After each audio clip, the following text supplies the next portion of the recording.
Welcome to Evangelicalish, where we discuss the good, the bad, and the ugly of the American Evangelical Church, deconstruction, faith, and God's love through it all. And make sure and stay current on Ish happenings on Instagram, TikTok, and Facebook at Evangelicalish.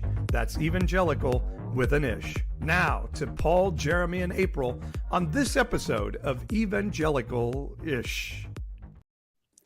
Welcome to Evangelicalish.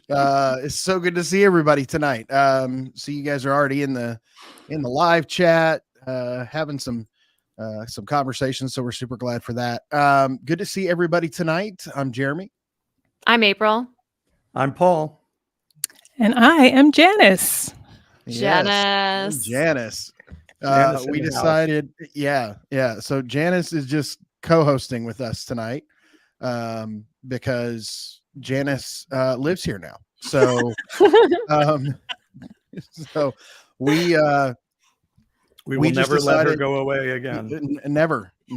And so anyway, so we decided that Janice was just gonna be a co-host when she's on, because that's what it is. She's here and we love having her here. So excited that you're with us tonight, Janice. I'm excited to be here. Listen, times is tough. I'll take all the jobs I can get. So Too bad our job doesn't pay. The pay is awesome. Here. Yeah. We will pay you 5 times as much as we did last time. ooh, Yeah. yes. In virtual hugs. We'll add 6 zeros behind what we gave you last time. That's exactly We'll add right. some jewels to your crown in heaven. Jewels to your crown. Maybe an extra I could golden use brick that. or two. Yes. Yeah. Mhm. But you were at Hillsong, so you're used to volunteering. I am.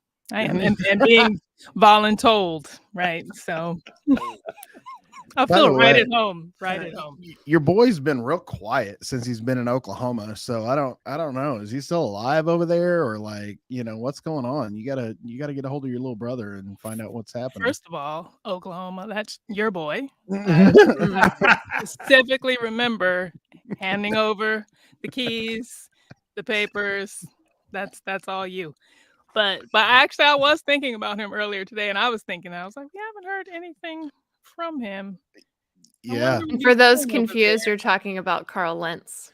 Yes. Yeah. For Right, yeah. context, defamed pastor, 6-pack, Carl Lentz, Six-pack, also defamed. No, yeah. Justin Jeremy, Bieber's I'm best surprised he hasn't invited you to his cubby to buy some advertisements. Yeah. friend. Yeah, I got a call, but I sent that one to voicemail.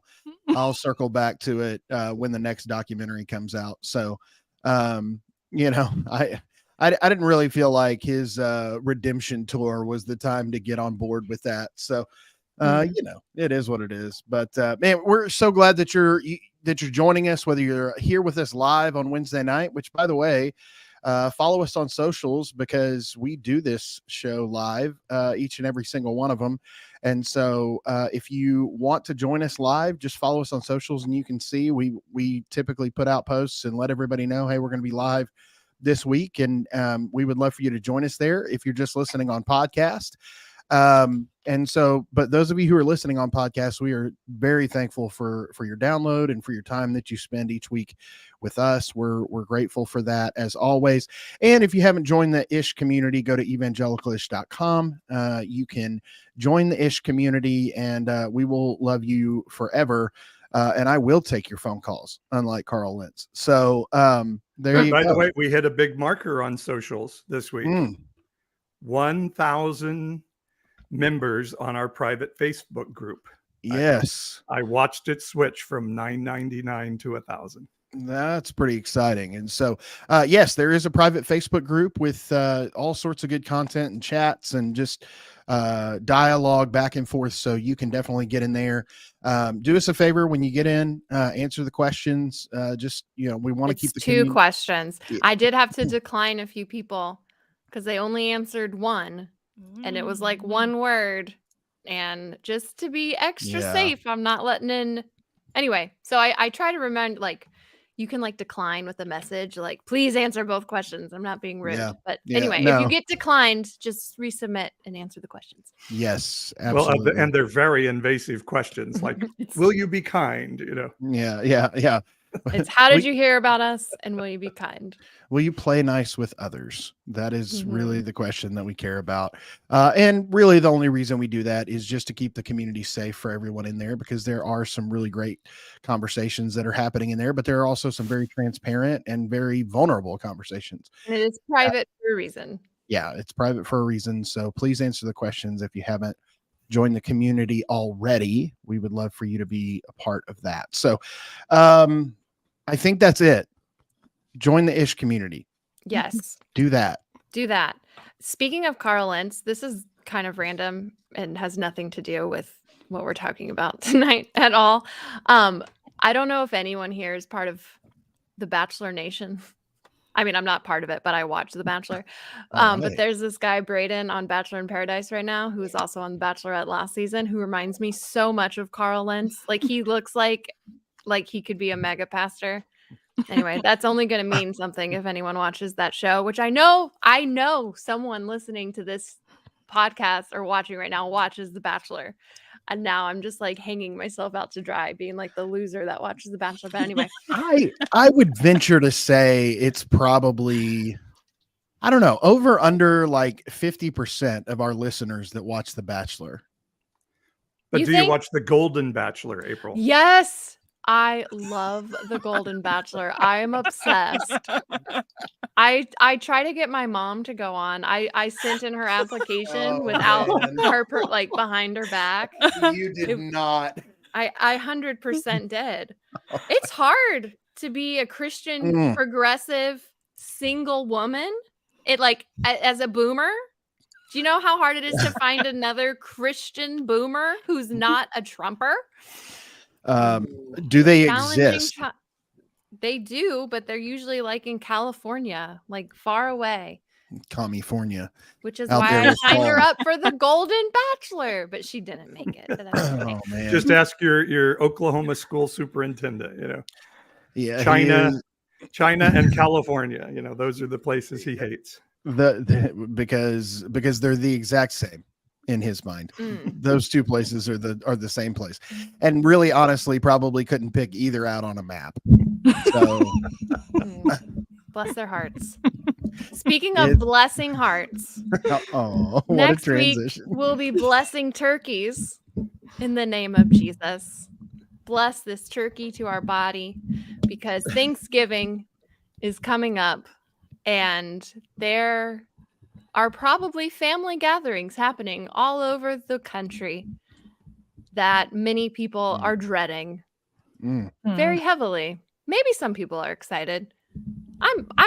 Mine's not going to be too bad, I don't think. Or maybe there's people who are foregoing their Thanksgiving meal because their family situation is meh or wah wah. Yeah. I don't know why I'm speaking in sound effects, but it's the week before a holiday. Are there people that love getting together with family on Thanksgiving? Like, do those families exist? I used to really enjoy it, Okay. but that was when I was Republican, and so was everyone else around me. That was when like I was the obnoxious one. So you had to honor your mother and father. My God. Yeah, but that wasn't a problem because I agreed. Mhm. But yeah, I don't know. I mean, ours isn't going to be too bad now that although I will say this is an interesting shift that's happened for us is that Beecher's parents are like LGBTQ affirming now, like super loving and kind and accepting of Beecher's like non-binary identity. Like they're great. They're like becoming evangelicals, but for queerness now. They're like rah. Wow. It's super cool. That is But cool. they're friends, not necessarily on board. And so they have people coming to Thanksgiving who are not affirming, who are very conservative and not jiving with it. And Beecher's mom the other day called Beecher and was like, I just really think you could really witness to her and just have a conversation, like just by being yourself. And it's like, oh my gosh, we're still witnessing, but opposite. But Beach and I were saying, like, it's so much easier to witness on this side because our witnessing just involves being ourselves and just like no, let's see, we're not a demon. We're just a human. Not a demon. Just like being not a demon. And that's See the there. witnessing. I Share, do witness with actions, not with words. Right? Yeah. Mhm. Yeah. I think that that's always true. Right. And I have found myself like, kind of like, wow, I do feel like at times like I'm proselytizing or trying to save people from evangelicalism, like trying to pull them out of it by their coattails versus, pulling them into it. So it feels like, it does. It feels like witnessing and soul winning in reverse, but I think that it is easier. April, you made such a good point because it does feel like it's more natural because you're just encouraging people to be kind and compassionate and love one another. And that is and should be at the heart of who we are as humanity. So I think that that's a great point. The question for Thanksgiving is how many of us wore a paper feather headdress or a paper black pilgrim hat at some point in our life to celebrate Thanksgiving, because that's what it was, a friendly meal of Indians, sorry to use that term, inviting Europeans to come and sit for some nourishment with them. And they said grace and had a wonderful time, right? And that great Christian Christopher Columbus paved the way. Yep. Kind grandpa. Saint Christopher. And no one was murdered. Not one. Not one. Mhm. No. No. If anything, they were healed. They became more alive. I mean, this definitely comes under the, like all good things, because, we love Thanksgiving because of food and turkey and cranberry sauce. But all of a sudden, as we're being progressive, now I'm starting to think, oh, this is pretty problematic. This is pretty problematic. Yeah. It's that first Thanksgiving was turkey with a side of syphilis, I feel like. Oof. I mean, and that's really, I mean, that was a big issue too, is when European settlers came and they began engaging with Native American tribes and indigenous people. They began giving them all sorts of garbage that they brought over from Europe, and that caused as much problem as some of the genocide that was happening as well. And so, there's so many things we brush under the rug and pretend like that our existence here as Euro white Americans is not extremely problematic from its very moment we stepped out off the boat. Yeah. But the winners write the history books. Mm-hmm. And so we get taught this really glorified, nice version that, no, look, we were always the good guys. That's why there's a white hat and a black hat. I mean, it's why they literally made white right. Gross. Oh, what a time! What a time to be alive. Mhm.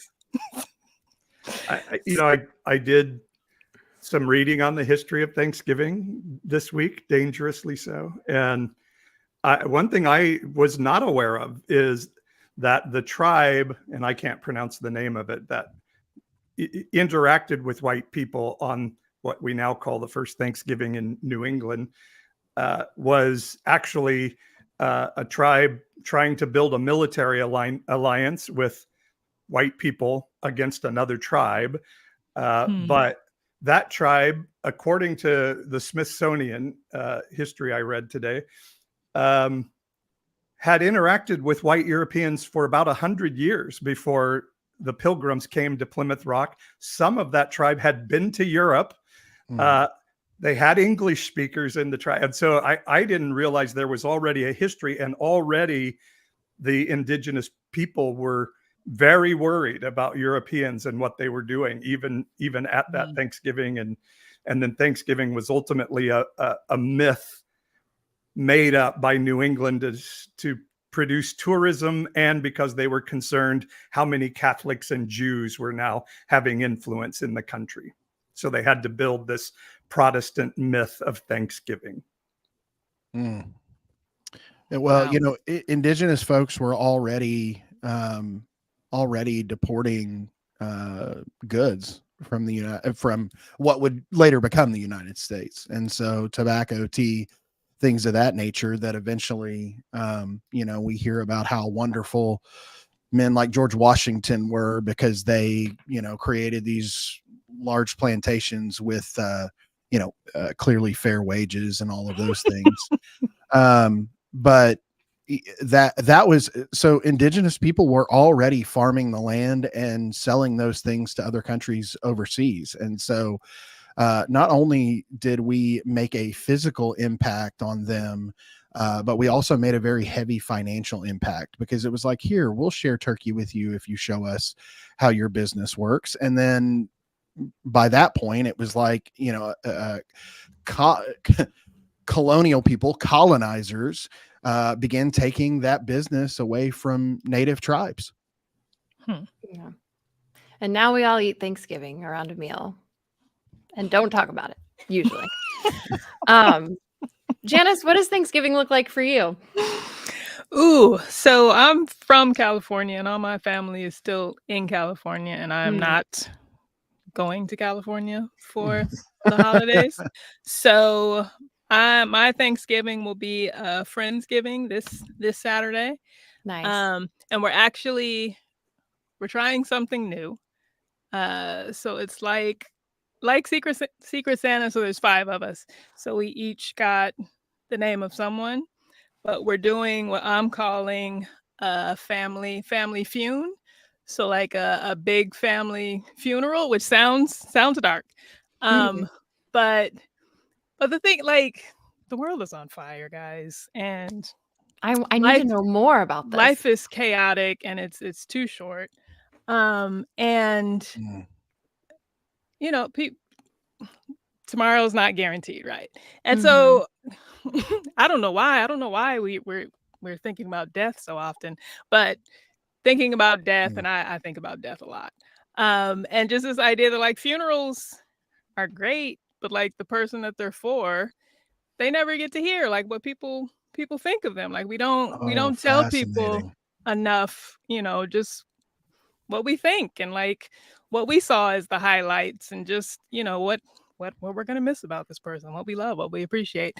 So yeah, so the name of the person we got, like we're giving eulogies, and we're saying like what we love about each other, and what we remember, and what this year looked like, and yeah. So we'll see a little. I love that. It's like, I mean, it's morbid in a very kind way, but like it totally makes sense that you would be thinking about death. Like anytime you turn on the news, we're watching like a genocide happening before our eyes. Like, and it's just so much death, and then cancer, and we just got through COVID and a pandemic, and it's like death. We cannot. I mean, we just can't escape it. No. And also, like, I kind of miss like that aspect, like prayer. Like I don't pray anymore. I don't believe in it. But like that used to be one of the only ways we would kind of feel comfortable saying nice things about people, or like saying what we hope or what we see for them. You know, there's just something. It just made it like less vulnerable to be like, oh, I pray that your business will succeed, and I just really see, you know, whatever great things for you. Like it just felt, like I said, less vulnerable to like, in the name of Jesus, right? To say these things in prayer, as opposed to just saying, hey, man, I really love you, and I'm really glad that you're here, and I really hope things go well for you. And you know, without that middleman of like, oh, I feel like the Lord is impressing upon my heart to tell you that, you know, the Lord thinks you're great. I'm neutral on you, but the Lord, yeah, the Lord that's so interesting that what you just said. I think just light bulb just went off because I have realized there's been so many times where I've said very vulnerable things that I could say in a prayer form, being like, oh, I'm saying this about you because I'm saying it to God. But I like looking someone in the eyes and saying these things to them. That's like really, that's hard. That's like soul crushing in a way. It's just like bearing your soul to someone else. Yeah. Yeah, and why should the best things that we say about people be saved for a day when they're in a box and they can't hear us anyway? Right. I think that there's something really beautiful and genuine about that. And when we talk about love and compassion, it is loving on the people around us well and saying good things to them, and not needing an outlet, or I think the word you used or the phrase you used was perfect. The middleman, like we don't need to say these things through a deity, to say these great things. I think we should be able to say that kind of stuff just straight to one another, and not feel any type of way about it. I think that's awesome. How many people are coming to this incredible turkey funeral? Friendsgiving funeral. Yeah. So there are 5 of us. So. Oh, that's great. Do you think is it going to be like a funeral? You're going to cry? Are you wearing black?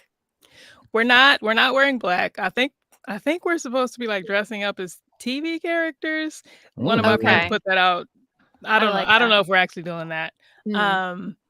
But yeah, we're gonna give each other flowers and give each other flowers. Wow. I love that. I would dress up as Chandler Bing in honor of this week if I were coming to your Friendsgiving. What I love about that, though, yeah, exactly. What I love about it is it's your family of choice versus family of origin, right? I want to, and I think a lot, part of what we're doing is, I think, saying to people, like, you have permission to say, I don't need to hang out with people who don't celebrate me. I want to hang out with people. Family should celebrate one another, and so I want to hang out with people who celebrate me, not like abide me as I'm at the Thanksgiving table. And that these are decisions I've had to make around family, and there is a space to say, I want to have relationships, so I'm just going to try to boundary political talk or people telling me I'm going to hell from my family. But if they cannot observe those boundaries and affirm you as a human being, there is a time. I always say, like, even Jesus once, they said, hey, your mom and your brothers are here. And he said, that's not my mom. And those aren't my brothers. Of the Virgin Mary, he said, nope, that's not my family. This is my family. And so it's okay if we need to, if Thanksgiving's not a safe space, to say it's not a space for me. Yeah, it's good. Yeah. But I think it's, from the practical standpoint of that and the actual application, it is hard, right? Like, maybe a little bit easier if you are an entire continent away, like Janice mentioned, her family is in California, so it's a little bit easier to go. I'm not making that flight, Yeah. Wish I could. Yeah, darn. Southwest was just not flights running are so the good rate. expensive. Yeah, that jet fuel, golly, it gets you every time. Inflation, inflation. Yeah. Thanks, Joe Biden. Well, it was kind of like when we were having church online because of COVID, and then we had kind of decided, well, when we go back to church, we're not going to go back. And so when they started having church back in person, then it's like, oh, now we got to go tell them that we're not coming back. We had a good excuse for a while there.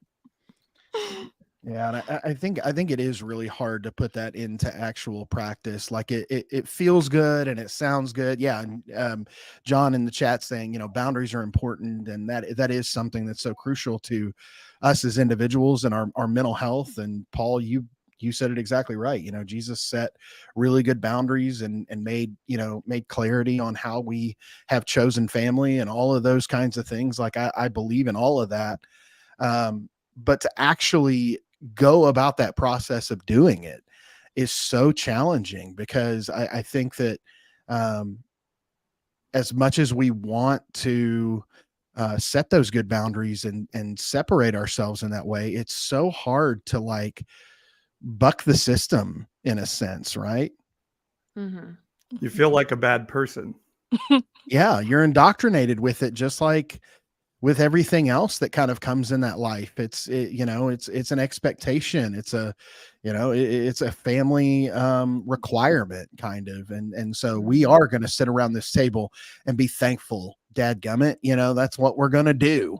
And really, Janice said earlier, and this was the thing that resonated with me, life's too short, for us to be spending that time in spaces where we're forcing ourselves to just nod and smile versus actually being around people during these times that really truly bring us joy and affirmation and all of those things. Like it is such a waste of our precious time that we are, not to be cliche, but it's just, we only get so much, and we aren't promised tomorrow. I think that's a very great evangelical phrase that is still true, right? We aren't promised tomorrow. So why would I spend today in a situation of tension and frustration and hostility when I could be surrounded by people who love and affirm and care about me? Yeah. Go where you're celebrated, not where you're tolerated. Yeah. Mm. And I think like boundaries are like double tough coming out of evangelicalism, because that's not a thing we were taught. Like the only one who was allowed to have boundaries was God, right? Yeah. And like Yes. to just put you in that box. I don't know. Did you guys see the video? Christian Nightmares posted it, but like the mom talking about spanking her daughter because she wasn't happy to see her. I did see that. Oh, it was I think it's Doug Wilson's wife. Yes. And Doug Wilson is kind of Christian nationalist. Is he Calvinist, Reformed? He's like one of those like Theo bro. Like Theo bros love him. I know that much. Yeah. And so the child wasn't appropriately happy to see her, so she gave her a spanking. So she sounds like the evangelical God. Like, exactly. You haven't worshipped me appropriately. Here's a plague.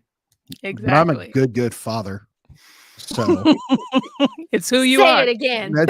Yeah. Who you are. The thing on this, and I'm loved by you. This is something that I'm still working on in this season a lot, is working on self, like you say, in evangelicalism, it's joy, right? Jesus, others, you. Mm-hmm. But when you get on that airplane, the the flight attendant says, when that oxygen mask comes down, make sure you put everybody else's on first, right? No, you put yours on first. You take care of yourself so you have resources. And so learning that taking care of myself, self-advocating, self-care, all of those things sometimes press up against people close in with us, and that's okay. Like learning, and it's such a hard thing for a people pleaser that like I was taught to say, no, I need to do this. And I get that it's really uncomfortable and you're not happy right now, but that's a you issue. And you go take care of that and deal with that, because I have to take care of myself. It's so hard, but it is truly what we're supposed to do in loving our neighbor as ourself. Well, and there's 6 words that people just conveniently forget in that passage when Jesus is speaking. The second is as the first, right? So he says, love the Lord your God.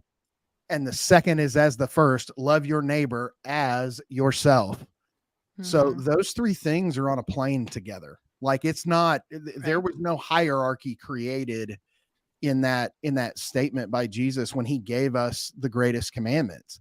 And so we so often, because it would mess up the narrative, and it would make people quit being voluntold, or volunteering or giving endlessly of themselves, if they realize that they should put themselves on a level where they're protecting themselves. And so it's a convenient omission by so many in the evangelical space. Yeah, I think there's also, and it depends on I think, every person that you have a relationship with. But there are people out there who you can witness to, not to be that person. But like, like Beecher and I, we found several people who initially, like when Beecher came out and we started talking publicly about our story or whatever, were really kind of dogmatic and not nasty, but like the evangelical kind of love, like, oh, well, we'll be praying for you, blah, blah, blah, blah. Like not kind. They probably thought they were being that way because like, well, I said I loved you, but So passive aggressive. right. Passive aggressive. So not like that. Like And Ricky Bobby saying, I said no offense. That means I can say anything I want, right? Anything. Yeah.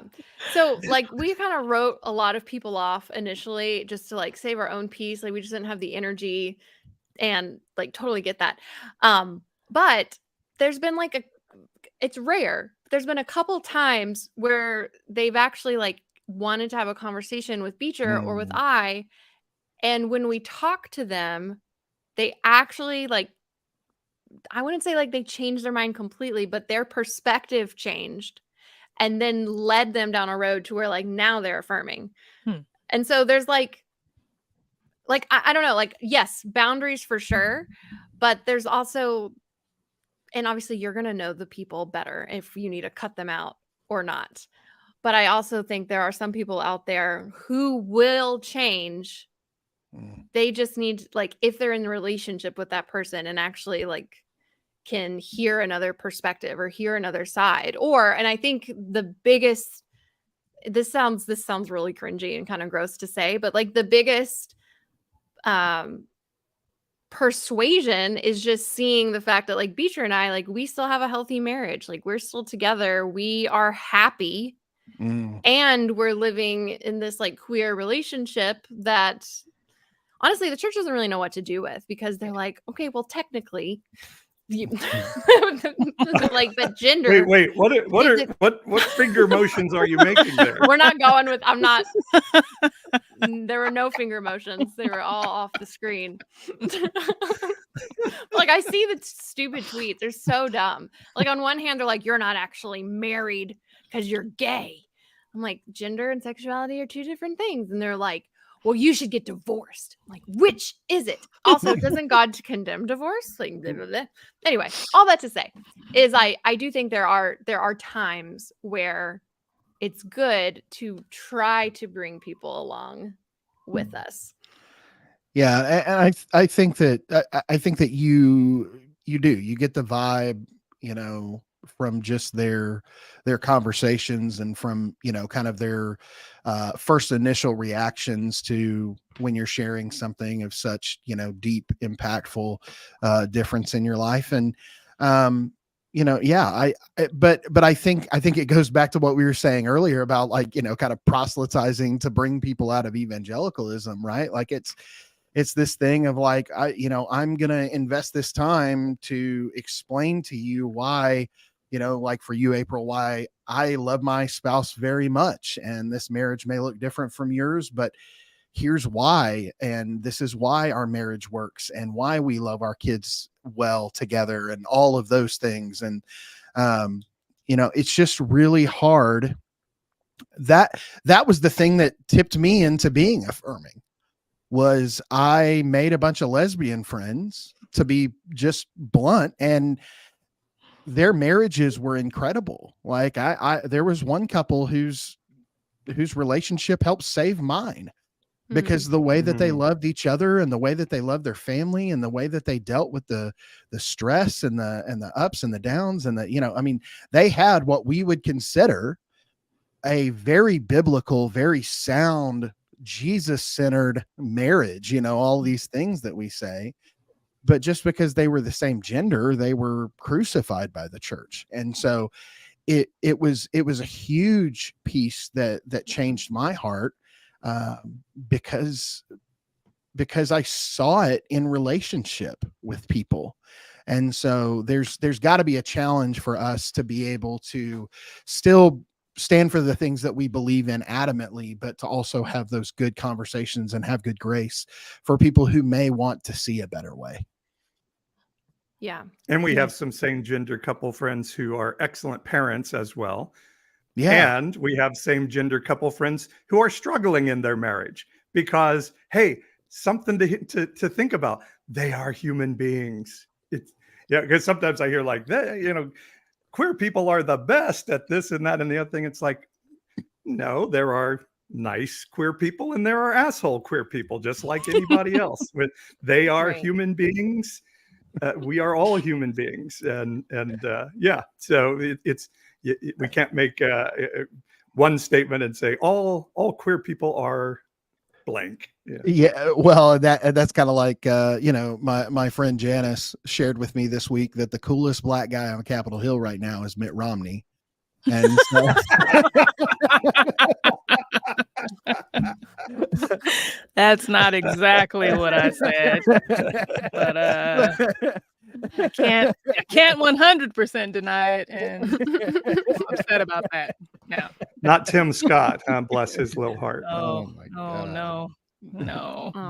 But I think that is also another thing, right? Is that as we come into this mind frame of seeing people for who they are and just genuinely understanding them as people, the beauty of that is that we don't view people groups as monoliths, right? And that's the best part, is that individuals can just simply be individuals. Mm-hmm. Yeah, we're having a we're having a tough time in these here United States for a lot of reasons, but yeah, just the dehumanization that is just like running rampant in so many ways for so many people groups for so many different reasons, and it's like that. Yeah, and I'm like both constantly distraught just with things, but then also I just feel like just this wellspring of just like hope and also like a pride in humanity, because I'm like, oh, like we're doing bad, but we're not doing as bad as I thought we would have. Like Mm-hmm. the amount of people who are standing up and who are right now, right, like shouting back at our government, like, what are we doing? Don't put my name on this. Stop spending my tax money on this. I don't want to be part of it. And like the sustained caring. Like I don't know that I would have believed, on October 7th, if you would have told me a month later people are still going to be caring and people are still going to be torn up about this and still speaking out. I don't know that I would have believed it, because I would have thought, oh, we have such short attention spans and we're all so selfish and we're all, and we're all so, this is just the way it is and, whatever. But yeah, but it's just been really disheartening, distressing to see what's happening, but then also just really heartening and, like I said, just pride inducing. Oh, like people really do want to be better and want to do better. And we're in this weird spot where we don't know how. And it's like, I think we're all kind of realizing how powerless we are, but then also how powerful we are. And like just trying to figure out how all of this works. And it's a tough spot for everyone, because I think we're all having to wrestle with how we're complicit, how we're all living on the bones in the graveyards of American history and terrible things that have happened. But it's like there's this kind of dividing line where it's like, well, am I going to deny all of that and deny my part of it and how I have benefited and refuse to look at it? Or am I going to be like, no, like that's some of the worst of humanity, but also some of the best of humanity. And I have come from all of it. And I don't know what that means. I don't know what to do with it, but I know what I'm seeing right now isn't right. And I don't know how to fix it, but I can do what I can do and, speak up when I can. And I don't know, just kind of look around, be like, oh man, we really are all in this together. And the people who aren't, on the same side, to still be able to be like, oh, but I still see your humanity. I still recognize it. Even if you won't recognize mine, I can't let your lack of humanity diminish mine Ooh. and, like, Ooh. Word. drag me down. And I'm choosing to look around and see, who is in this struggle and who is, like I said, trying to do better and to be better and to just honor that, because none of us have the answer. None of us will wake up tomorrow and be able to fix this, but all of us, little by little, just doing what we can for who we can, like, it makes such a difference. And yeah, it's like, I don't know how any of this is going to end, but Mhm. moment to moment, I'm just really proud of how a lot of us are doing. Yeah, well, just it like forces you to see the humanity in everyone, even those that we would disagree with on a lot of things too. It's like, they have family that they love, family that they fight with, they have friends. Like we all have a lot of collective experience that are good and bad and sometimes terrible, but this is just life, and sometimes it's really hard and it sucks, but there's also really beautiful moments that remind us that, like, there are bigger things, that love can cover a multitude of wrongs, not to be Christiany. But like That's really, just like, wisdom. That's yeah, just but like, wisdom. but Yeah. like humanism and just being um freaking kind, just even there's like just little things that go a long way. Like, this is kind of on topic, kind of not, but like the other day, like, we just moved to Lexington, which is a little more progressive than small town Tennessee, but it's still Kentucky, but we have a Democrat governor now, so whatever, reelected, doesn't matter. The point is, we have been feeling we felt very unloved in many ways where we were from in Tennessee. And just a couple weeks ago, I was at a little dance thing with my daughter, and Beecher came to pick us up. And there was this other little girl there who went up to Beecher and said, "Are you a boy or a girl?" And Beecher's like, "Well, I'm non-binary." And then she was like, "What's that?" And Beecher's like, "Well, I'm not really either, and I'm kind of both. I'm just non-binary." And then her mom comes over, and I'm like, oh, bracing myself. I'm like, they're gonna say that they're indoctrinating this child, and but like Beecher's trying to be like real chill about it, but not like say too much because we don't know this child. Yeah, here's Beecher. But then the mom comes over and she's like, "So then this is when you say, well, what are your pronouns? My pronouns are she, her."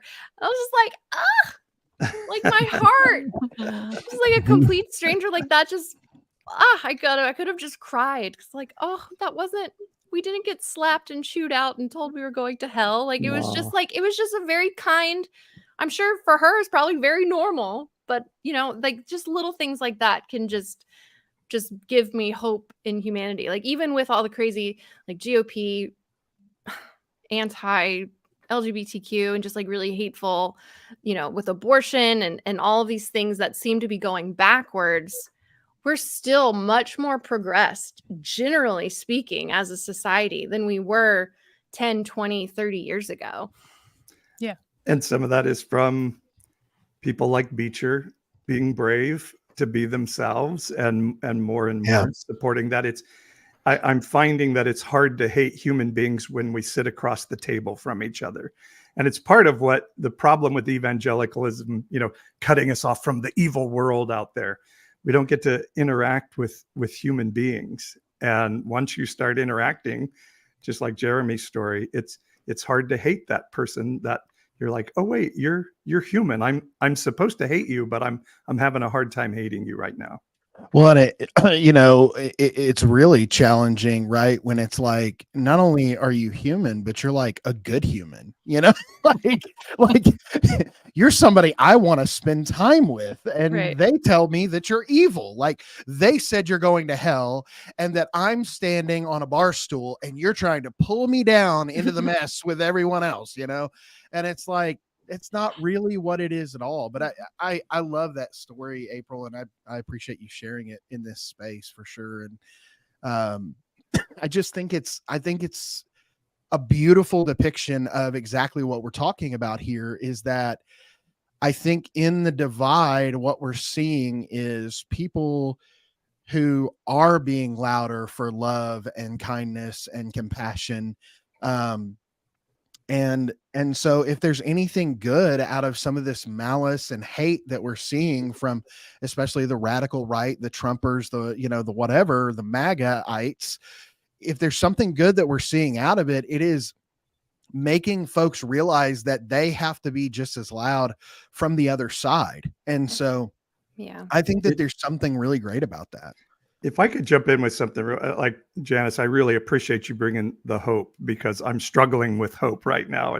And I said at the top, Thanksgiving is problematic, and I'm having a hard time not looking at Thanksgiving and thinking, oh, Thanksgiving is celebrating when white colonizers came over and took over a land that we said God gave us, and thus we can be super cruel to the people who are there.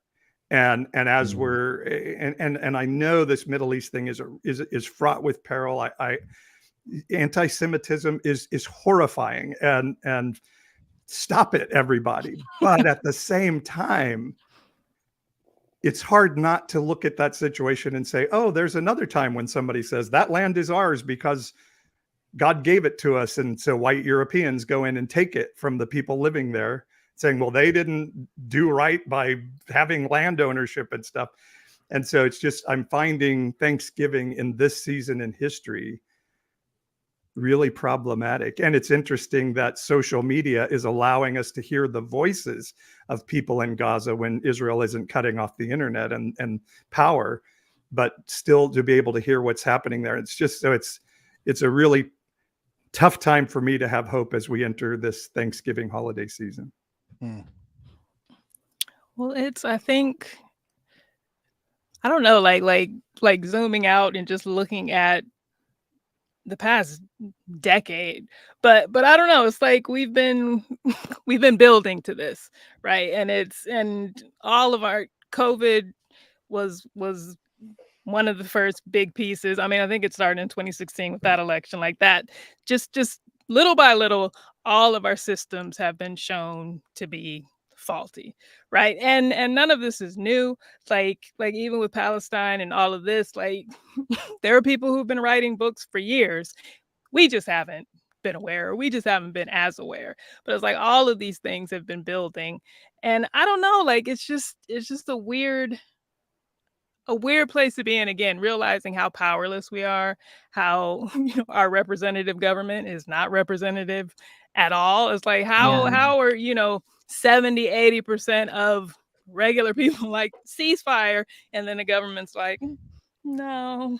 It's like, don't actually let's sit in the tanks. Right? Like, who do you work for? What? Is it maybe like we need all this? And I think, I know we're not supposed to cuss anymore. We need all this stuff to happen so that things can change. We need this disruption. I think we do, because I think like we've been trying to, put band-aids on things and piece things together bit by bit, and then it's just like, no, none of this was built to be sustainable.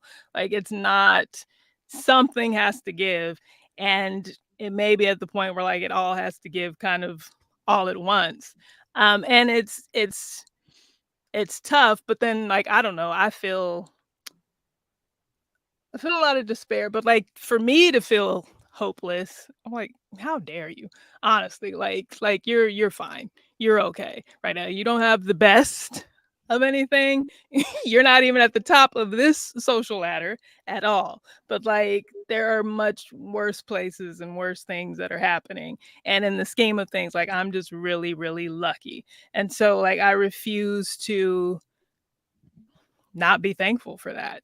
And I think, I don't know, for me, it's just making me remember a lot of the beliefs underneath kind of evangelicalism and things we never talked about.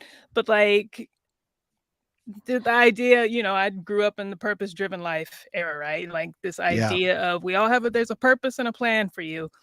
And when you buy into that, part of letting go of it and deconstructing, like then I had this fear for a while. I was like, oh, if there's no plan for me, or if I'm outside of it, then I could die at any time, right? Like I used to have this confidence, like, no, there's a plan for my life and I haven't finished it yet, so nothing can really happen to me. Like I'm kind of invincible.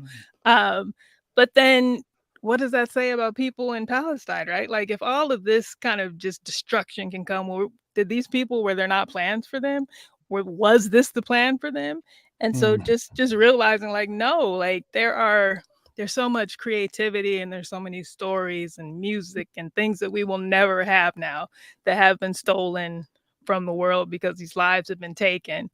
And I don't know, it's just like, well, we're still here. Yeah. We still have today. And like I said, I don't know how we fix this or how we get out of it, but we are so lucky and we are so blessed.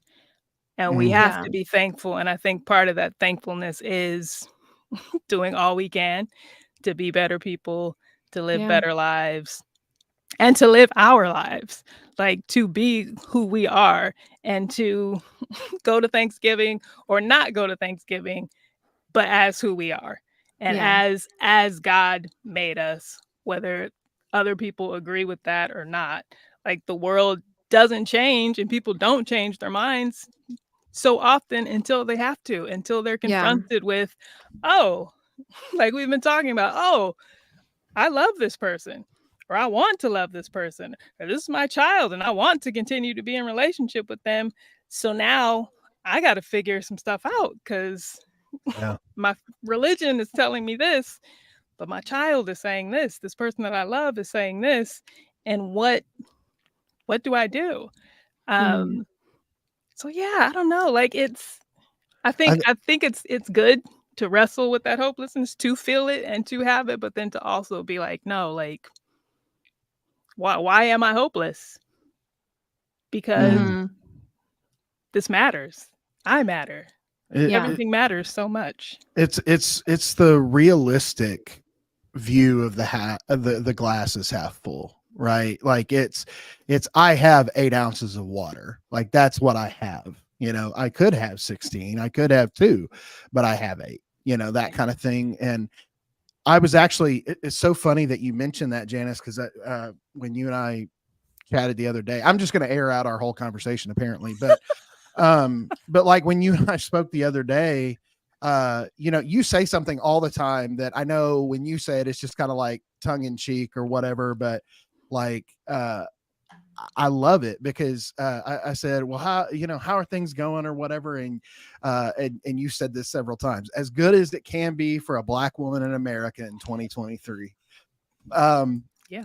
I love that because it reminds me that no, we're not there. It's not, oh, I'm too blessed to be stressed, brother. Like everything's so wonderful here. It's the reality of I'm doing well for my circumstance. And I think that's something that we do have to wrestle with. But Paul, I see exactly what you're saying. I mean, it does feel like humanity has just lost the plot at times, and it's hard to look at everything happening in the world and to not be discouraged, and to not feel a lot of joy in this season. So I think it is good to wrestle with those things because it keeps us in reality, I think, but it also keeps us hungry to make things better. I know back in 2020, this was like at the height. This was maybe like a month or two after George Floyd was murdered. And then we were also in the height of the pandemic. And then Trump was just being Trump. And there was a lot going on. It was 2020. Kobe Bryant died. It was a time. And we barely even talked about it because 2020, it was just a lot. And I was deconstructing hardcore. I didn't know if hell was real at the time, which I don't believe in that now, but at the time it was like big, and then I was reconciling like the part that I had played. I was like, I've realized like, well, shoot, I think I was a Christian national. It was just very heavy and the world felt very low and everything felt wrong with the world. And I remember I was just like bawling because everyone around me just seemed so broken. And I was like, I want to fix it and I don't know how. And I was saying like all these different things, like like systemic racism. Like, how do I fix it? I don't know what to do about it. It was just this, like, everything was hitting me. And Beecher was just like, April, you can't solve every problem. You are one person, but you can solve what you can. Mm-hmm. And that was just like, I can't solve every problem, but I can do my best today. I can be kind to the person that I meet at the grocery store today. I can do these little things that make the world around me a better place. And sometimes that's all we can do. Sometimes we can do really big things, and we can go to protests, and we can, write new policy and really change the government. But sometimes it's just a little girl and her mom telling a non-binary person her pronouns. Yeah.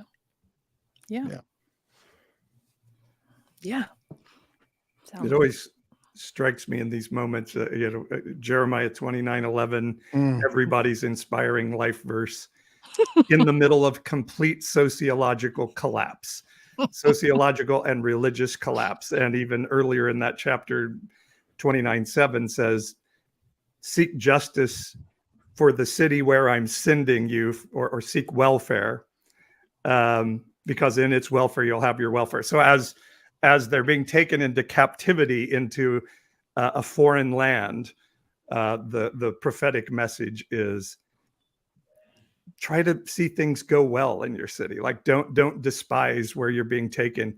Try to see it go well, because then it will go well for you. Mhm. And so I do think there is this weird juxtaposition of like, I don't know that the American system can be fixed. We've tried for a long time. So maybe there needs to be not one stone of that thing left on another, so that we can let the next generation start with a whiteboard, a blank whiteboard, perhaps, or something to that effect. So I have sort of a positive hopelessness, I guess, in the middle of it all. I think, but that's fair, right? Like, that is the reality of where you stand, which I think is beautiful. But also on the other side of that, I think you made a really good point, in the sense that we are kind of seeing what feels like a collapse. But I don't know if collapse is a bad thing necessarily. Because I mean, and we even all, like, I know the three of us for sure, April and Paul, like we made our living on TikTok for a while, saying things like, when was America ever great? Like, like early Make it on. again, like, Right. Yeah. which part? Yeah. Again implies Back there. when white men weren't the most oppressed people in the country. Yeah. Back when you had free labor, back when you basically owned your wife, and those kids didn't go to school with your kids, kind of thing, like what was great about that. And so I think that if that is true, that America has always had dark undertones, marginalized groups, hurting people. Since that is true, then what would we want from that? Why wouldn't we just tear it down and go, what should humanity look like? What should good government look like? And I mean, basically that sounds like I just want to overthrow the government at this point, or something like. Evangelicalish goes full anarchy. Yeah. Well, he won't cuss anymore, but I am always struck that, Jesus, if we take the Bible as we take it, he says that you guys love that temple, that thing's coming down. Yeah. And doesn't say, and pray that doesn't happen, pray that God relents. He's like, no, it's time. Like, things change. And the tough thing about collapse is sometimes the bricks fall on people. But I think, we say as Christians, we don't fear death, but more than ever, how I look at life now as a cycle, and death as a part of life. It's not that I want to die or I want other people to die, but I'm less afraid of that as a part of the process of life and systems and everything else. Well, I think, I've just been thinking about all of this, and then how evangelicalism, it's the end of the world, and how they're just hype for rapture. Like, we just want to go. And I'm like, that's so selfish. I'm like, I think, yes. I think everyone everyone knows America is coming to an end, like one way or the other. And so they have just decided, well, the best way would just be for everything to end and us all just to be taken away. And it's like, no.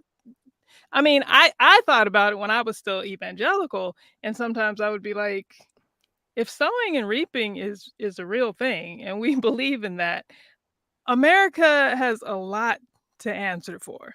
Right. And I used to think as an evangelical, I'd be like, well, okay, I guess we're the ones holding back the tide.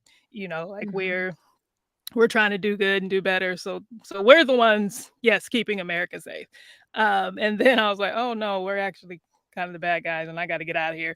And then I was like, well, maybe it's Black people and the Native Americans kind of holding back the tide, because we didn't do it, and we're here, and we're kind of in the middle, like, and maybe that's why we're being spared. And then I'm like, I don't think we are. I think this has to end. And it's kind of weird to be like, this is literally all happening. As much as people want the second coming of Jesus, I'm like, this is kind of it, guys.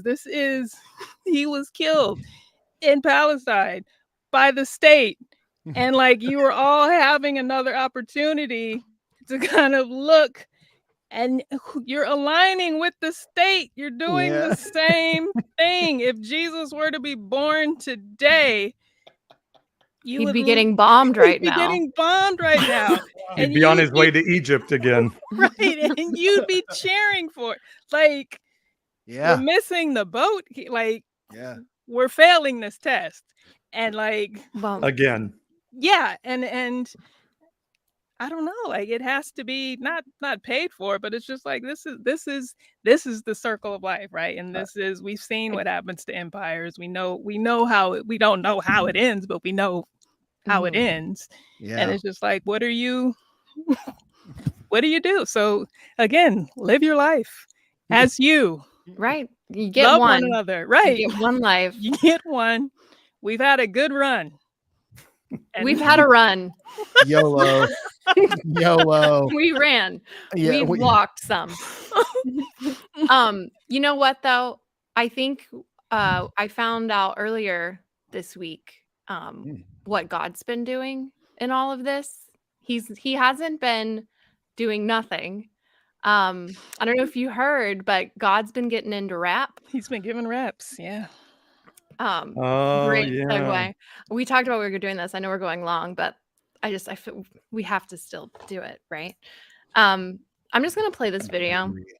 It's a lady. She's on some prophetic YouTube channel. I don't know. April, what I think you should do, I think you should just play like the first 2 lines, and then we should have like a progressive rap, and we just like go line by line and add to it and see if we can get close to what the Holy Spirit is saying. Do you want me? We are in tune.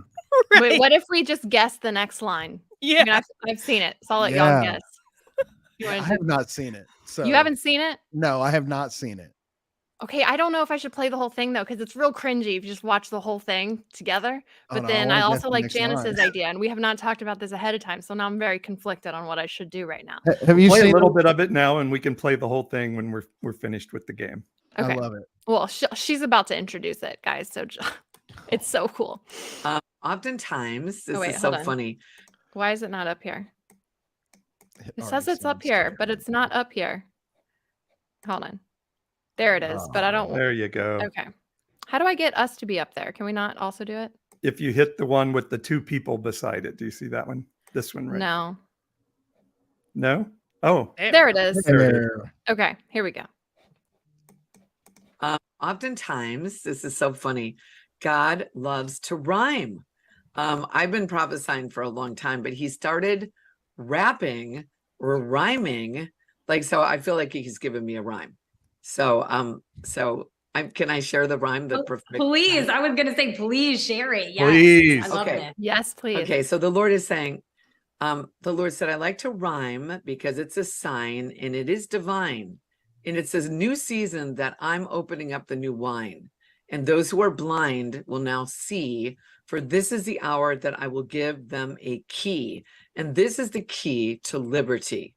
The Lord said, it's liberty and justice for all, because the devil's kingdom is about to fall. And I'm going to bring my people into a ball, no longer to stall, but to bring them into a movement of light where my people will unite and will come into a season called delight. What did I say in my word? Though it might look or seem absurd. The Lord said, this is the greatest move the world has ever seen. Awaken my people. It's time. Let's dream. So then I heard him sing. I'm sorry, God would be a better rapper than that. Hold on. God is about to sing to her. This is very important, Paul. Like secular music. I'm telling you guys, God is not religious. And I heard him sing this song like, dream on, dream until your dreams come true. Goodness. And so God is going to all of a sudden show up, blow up. The church is going to grow up and people are going to go like, wow, that is the best stuff I've ever seen. So there you have it. God likes Aerosmith. Or stealing from Aerosmith. I don't know if Aerosmith knows. Yeah, they absolutely want. Well, can God steal from Aerosmith? Because God gave it to Aerosmith. Yeah, so Aerosmith might owe God some money. Yeah. I don't know, though. I feel like if God created Aerosmith, their rhyme would be a little bit better. Liberty. Liberty. Also bringing in some American language. Absurd. Liberty and justice for all. Did you see the girl on the left in that video, the interviewer? She looked dead inside. Like her life. She goes home and drinks an entire bottle of barefoot wine. Wait, where is she? Every single night. She's right there. Oh, look at that. She God. Is miserable. She's an alcoholic. You know it. Like, she's like, how did I get myself into this? I don't know. I can't tell if she's. Oh yeah, there's no face. Like, go to the very beginning when the lady first starts talking, and she is just like, she's like, oh God. She just looks so hurt. Dead eyes. Yeah. There's just nothing behind her eyes at all. Can you do a better rhyme than God? I'm just curious. That was not from God. I'm sorry. I am going to say it right now. That she did not hear that from God. But how do you know?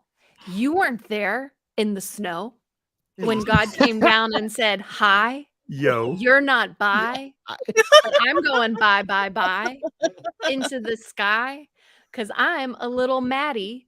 Didn't you know the kids are calling me Sky Daddy? Oh, nice bars. And I'm God and I'm not a liar. And if you don't believe me, I will set you on fire.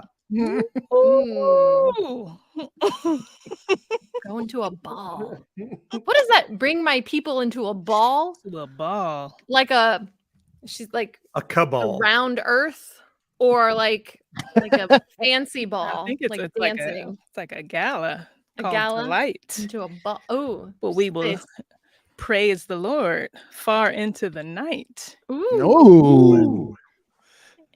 Okay. That's just, to such an extent, the angels will never have seen such a sight. That one's already better. And they will join and together in God's might. We will smite. Dream on. Every spirit that you've had to fight. No more, says the Lord. Oh. Bars. And then the Lord whispered to me a song. You are my fire. No one desire. Yeah. Don't you love it when they take secular songs and make them into... God's not religious. He's so cool. Not religious. He raps to me. Nothing meaningful, but can I share it? I like to picture like an angel being like, hey God, we're getting backed up on these prayer requests. Like, shut up. I'm writing a verse right now. like I'd like come into a ball. Like, oh yeah, that's it. You know what? I'm not gonna answer those prayer requests. I'm gonna send this to that white girl who's got that YouTube show. I'm gonna let her tell the world. And that'll fix everything. That'll do it. Just so good. Just Invite them never. into a ball reminds me. AC/DC. I'm an '80s kid. AC/DC had a song called "Big Balls," and the chorus is, "I've got big balls. I have big balls," and he's playing this game with the word ball, just like you are. It's like, I believe my big balls should be held every night. Took me on a rabbit trail there, but it's a brilliant song. That was a path. If you ever get to listen to it, it's a classic AC/DC song. Maybe God will sing it to you tonight, Paul. He might. Christine said God needs a ghostwriter. I feel like that means the Holy Ghost is slacking off. The Holy Ghost, yeah. Oh. Yeah, God needs a Holy Ghost writer. Maybe that was the problem. She heard from God. Holy Ghost is usually the one that writes all the creative stuff. He was taking the night off. Jeremy, is a rhyme stirring in your head? A holy rhyme? You know, I was thinking about it. You know, and I just Are you going to share? The Lord has laid upon your heart. Is the Lord releasing you to share? Yeah. So, you know what? God doesn't need a ghost writer because God has a ghost writer. With the D. Yeah. We call him the Holy Spirit, and he'll fill you up. So grab your mug and stick up your cup. Hold up my cup. Will it runneth over? Listen, my friends, this is the verdict, and I hope that y'all have heard it. That's the best rhyme out of that whole thing. You actually rhymed a 2-syllable word. I was proud about ghost writer and ghost writer. Dude, that was good. Yeah. I saw what you did there. I know some of y'all may be cruising in a forerunner, but Jesus had a dude that he used as a forerunner. Look at that. His name was John the Baptist. Boof. What can you rhyme with Baptist? What rhymes with Baptist? These bars are so hot, you wish that you could have this. Ooh. But shut up, women, because I'm a mother effing Baptist.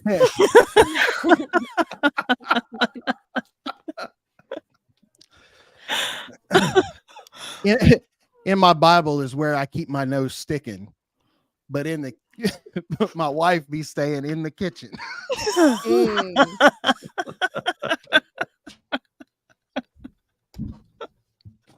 Jeremy's out here doing all his tricks, but I miss Paul getting comments from Whiskey Dick. I literally was just about to say bonus points if you can work Whiskey Dick and everything bagel into your rhyme. Beecher said we should throw in Whiskey Dick. That's why I did There it. you go. All right. Any final rhymes before we end our time tonight? You know, God really truly is our everything bagel. Oh. I heard it one time from Michael the Archangel. Not a perfect rhyme, but it works. It works. What, does anything rhyme with bagel? Finagle. Finagle. That's a Luke Combs rhyme.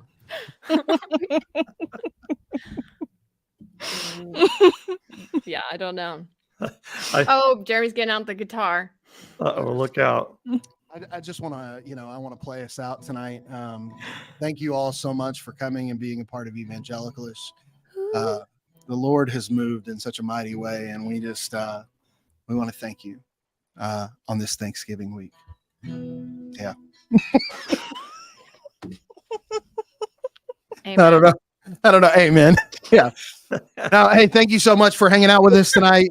This was a really great conversation and a fun way to end it. I know the conversation was heavy and just challenging, and and it was transparent, I think, and realistic, and I think that's good. And that's something that we want to bring to you each and every single week here on Evangelicalish. So if you haven't already, subscribe to the podcast on your favorite podcasting platform, leave a 5-star review and write a little something, let people know why they should be listening. Join the Evangelicalish community. You just go to evangelicalish.com, and the community is like $4.99 a month, but it just helps support all of the things that we're doing here and the content that we make. And it's just a way to say thanks. Yeah. At this point, we're not really doing anything. No, but I mean, look, it's the way we run our podcast isn't free. And so, y'all helping us out in that is doing way more than you would ever know. And we will, maybe sometime next year we'll mail you a prayer hanky. And Jeremy's making this up. We have not had a conversation about this. Oh, we're not doing the prayer hanky thing? No, that was the prayer hanky panky. Ooh. Only if we wipe our brow with it like Elvis, and then I kid. and then send it, and it'll heal people. Well, that'd be great. So anyway, as Paul said, we will be sending you a Elvis sweated prayer hanky that will heal whatever ailment you have. That is our promise to you. Please read the fine print. None of that is true. Terms and conditions do apply.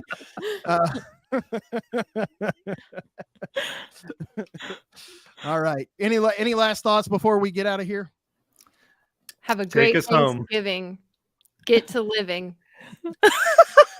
This needs to stop. I guess we should say we're off next week for Thanksgiving, and then we're back the following week. Yeah, we'll be back December 6th with Kevin Garcia. Thank you for joining us. Yeah. So we'll be off for the rest of November. We'll be back the first Wednesday of December, and the podcast episode will drop on the Thursday following that. So on the 7th. Hanky Thanksgiving to all is what they're saying in the chat. Hanky I have questions, but I love Hanky it. Thanksgiving. Nice. I think this only applies to you. I don't think that's meant for all. And thanks, Janice, for being with us. And go check her out on Hulu and what other places. All the Hillsong docs. Yeah. Well, not just all the Hillsong docs, but Janice, also kind of share. You've got a couple of podcasts that you're doing and some socials and things like that. So, kind of tell people where they can listen to some more, get some more Legada time. More Legada time.